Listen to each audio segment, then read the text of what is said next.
భారతదేశంలో విద్యా వ్యవస్థ గురించి చెప్పాలంటే అది ఒక పెద్ద సముద్రం లాంటి విషయం. ఈ వ్యవస్థలో మంచి, చెడు, అవకాశాలు, సమస్యలు అన్నీ కలిసి ఉంటాయి. మన దేశంలో విద్య అంటే ప్రతి మనిషి జీవితానికి ఆధారం. దాని గురించి చాలామంది చాలా విషయాలు చెప్తారు. కానీ ఈ సిస్టమ్ ఎలా నడుస్తుంది, ఏవి ప్రాబ్లమ్స్ ఫేస్ చేస్తుంది, ఎలా ఇంప్రూవ్ చేయొచ్చు అని క్లియర్గా చూద్దాం. ఇండియన్ ఎడ్యుకేషన్ సిస్టమ్ గురించి బేసిక్గా present situation, problems and some positives గురించి చెప్తాను. మన దేశంలో ఎడ్యుకేషన్ సిస్టమ్ చాలా పురాతన కాలం నుంచి ఉంది. గురుకుల వ్యవస్థ నుంచి మోడర్న్ స్కూల్స్, కాలేజెస్ వరకు చాలా చేంజ్ వచ్చింది. ఏన్షియన్ టైమ్స్లో గురుకులలో విద్య నేర్పించేవాళ్ళు.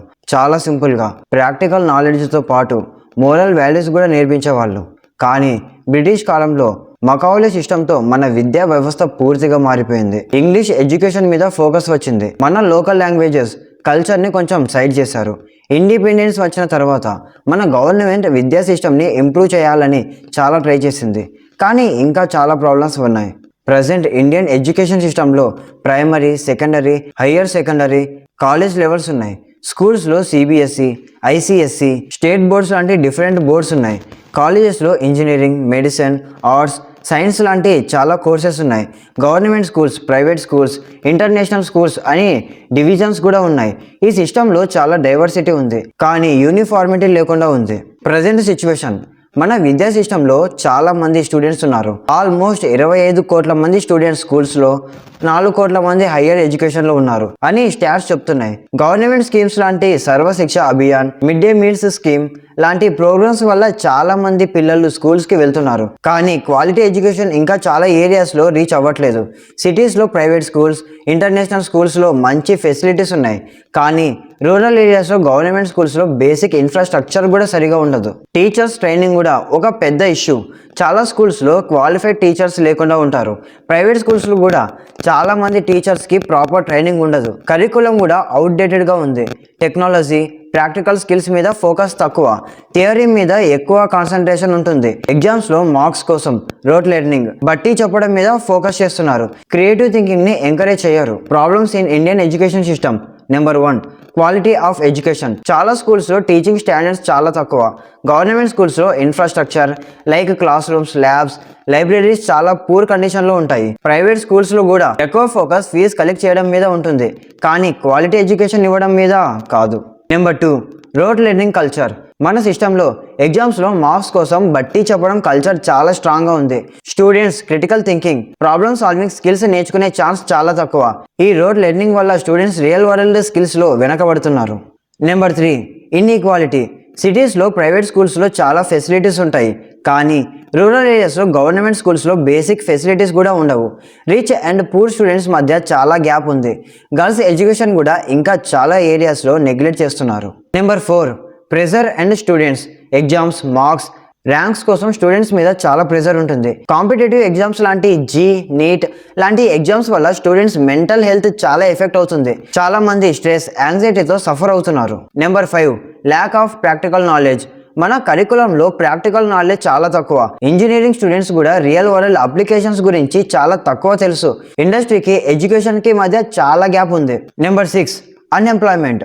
చాలా మంది గ్రాడ్యుయేట్స్, పోస్ట్ గ్రాడ్యుయేట్స్ ఉన్న జాబ్స్ లేవు. మన ఎడ్యుకేషన్ సిస్టమ్ జాబ్స్కి required skills నేర్పించట్లేదు.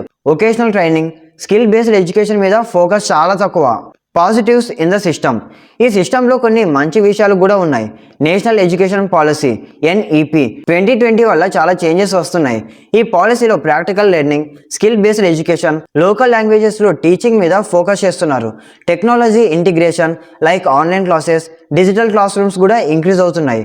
IITs, IIMS, AIIMS లాంటి టాప్ ఇన్స్టిట్యూట్స్ వరల్డ్ లెవెల్లో కాంపిటేట్ చేస్తున్నాయి.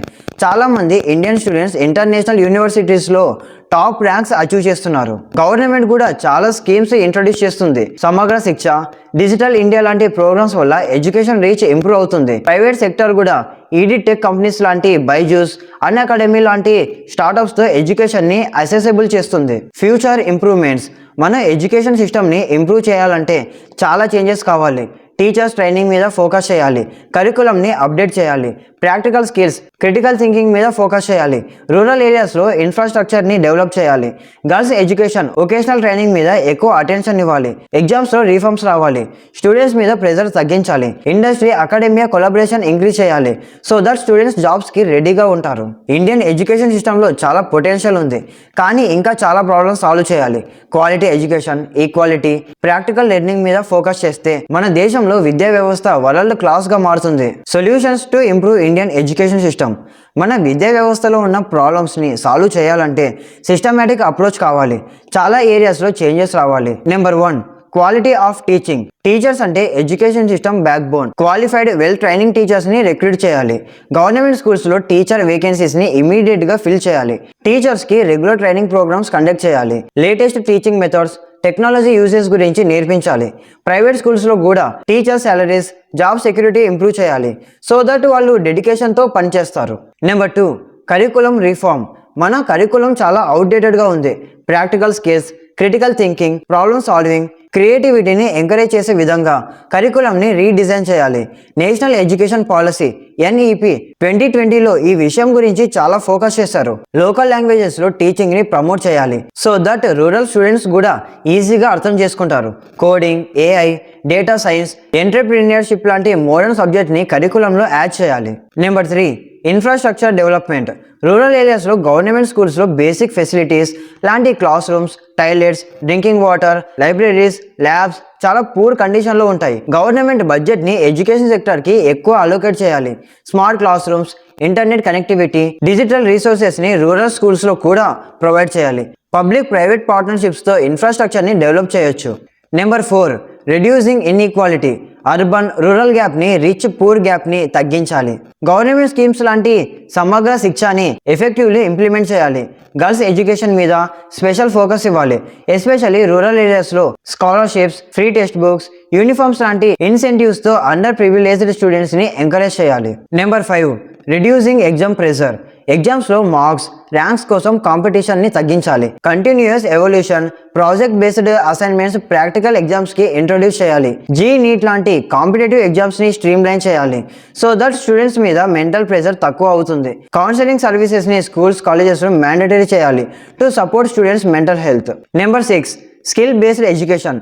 మన గ్రాడ్యుయేట్స్లో చాలామంది జాబ్లెస్గా ఉంటున్నారు ఎందుకంటే వాళ్ళకి ఇండస్ట్రీకి కావాల్సిన స్కిల్స్ లేవు. వొకేషనల్ ట్రైనింగ్, ఇంటర్న్షిప్స్, ఇండస్ట్రీ కొలాబరేషన్ని కరికులంలో పార్ట్ చేయాలి. ITI, పాలిటెక్నిక్ కోర్సెస్ని స్ట్రెంథెన్ చేయాలి. సాఫ్ట్ స్కిల్స్ లాంటి కమ్యూనికేషన్, టీమ్ వర్క్, లీడర్షిప్ కూడా నేర్పించాలి. Number 7, technology integration. డిజిటల్ ఎడ్యుకేషన్ని ప్రమోట్ చేయాలి. ఆన్లైన్ ప్లాట్ఫామ్స్, లెర్నింగ్ రీసోర్సెస్ని రూరల్ ఏరియాస్లో కూడా అసెసిబుల్ చేయాలి. టెక్ స్టార్టప్స్ లాంటి బైజూస్, అన్అకాడమీ ఆల్రెడీ చాలా ఇంపాక్ట్ క్రియేట్ చేస్తున్నాయి, కానీ గవర్నమెంట్ కూడా ఫ్రీ డిజిటల్ రీసోర్సెస్ని ప్రొవైడ్ చేయాలి. AI బేస్డ్ పర్సనలైజ్డ్ లెర్నింగ్ సిస్టమ్స్ని ఇంట్రొడ్యూస్ చేయొచ్చు. Future prospects. Indian education system future చాలా ప్రామిసింగ్గా ఉంది if we implement right changes. NEP 2020 already చాలా రెవల్యూషనరీ చేంజెస్ ప్రపోజ్ చేసింది. ఇది ఎఫెక్టివ్లీ ఇంప్లిమెంట్ అయితే మన ఎడ్యుకేషన్ సిస్టమ్ వరల్డ్ క్లాస్గా మారుతుంది. ఫర్ ఎగ్జాంపుల్ 5+3+3+4 స్ట్రక్చర్తో ఎర్లీ చైల్డ్హుడ్ ఎడ్యుకేషన్ మీద ఫోకస్ చేస్తున్నారు. Multidisciplinary education, flexible courses choices and exit options లాంటి రీఫార్మ్ స్టూడెంట్స్కి ఫ్రీడమ్ ఇస్తాయి. గ్లోబల్ లెవెల్లో కాంపిటేట్ చేయాలంటే మన స్టూడెంట్స్ని క్రిటికల్ థింకర్స్గా, ఇన్నోవేటర్స్గా తయారు చేయాలి. స్టార్టప్స్, రీసెర్చ్ అండ్ ఇన్నోవేషన్ మీద ఫోకస్ చేయాలి. IITs, IIMs లాంటి ఇన్స్టిట్యూట్స్ ఆల్రెడీ గ్లోబల్ స్టాండర్డ్స్లో ఉన్నాయి, కానీ ఇంకా చాలా కాలేజెస్ని ఆ లెవెల్కి తీసుకెళ్ళాలి. ఇంటర్నేషనల్ కొలాబరేషన్స్, స్టూడెంట్ ఎక్స్చేంజ్ ప్రోగ్రామ్స్ని ఇంక్రీజ్ చేయాలి. టెక్ రెవల్యూషన్ కూడా ఫ్యూచర్లో పెద్ద రోల్ ప్లే చేస్తుంది. Online learning, virtual classrooms, gamified learning లాంటి మెథడ్స్తో స్టూడెంట్స్ ఎంగేజ్మెంట్ ఇంక్రీజ్ అవుతుంది, కానీ డిజిటల్ డివైడ్ని అడ్రస్ చేయాలి. రూరల్ ఏరియాస్లో ఇంటర్నెట్ డివైజెస్ యాక్సెసిబిలిటీని ఇంప్రూవ్ చేయాలి. Global comparison. మన ఎడ్యుకేషన్ సిస్టమ్ని గ్లోబల్ లెవెల్తో కంపేర్ చేస్తే చాలా డిఫరెన్సెస్ కనిపిస్తాయి. For example Finland education system వరల్డ్లో నెంబర్ 1గా కన్సిడర్ చేస్తారు. అందులో రోడ్ లెర్నింగ్ అంతగా ఉండదు. స్టూడెంట్స్ని ఫ్రీగా థింక్ చేయిస్తారు, ప్రాక్టికల్ స్కిల్స్ నేర్పిస్తారు, టీచర్స్ని చాలా హై రెస్పెక్ట్ ఇస్తారు అండ్ వెల్ పేడ్ జాబ్స్ ఉంటాయి. US, UK లాంటి కంట్రీస్లో కూడా రీసెర్చ్, ఇన్నోవేషన్ మీద ఫోకస్ ఎక్కువ. మన సిస్టంలో కూడా రీసెర్చ్ కల్చర్ని డెవలప్ చేయాలి.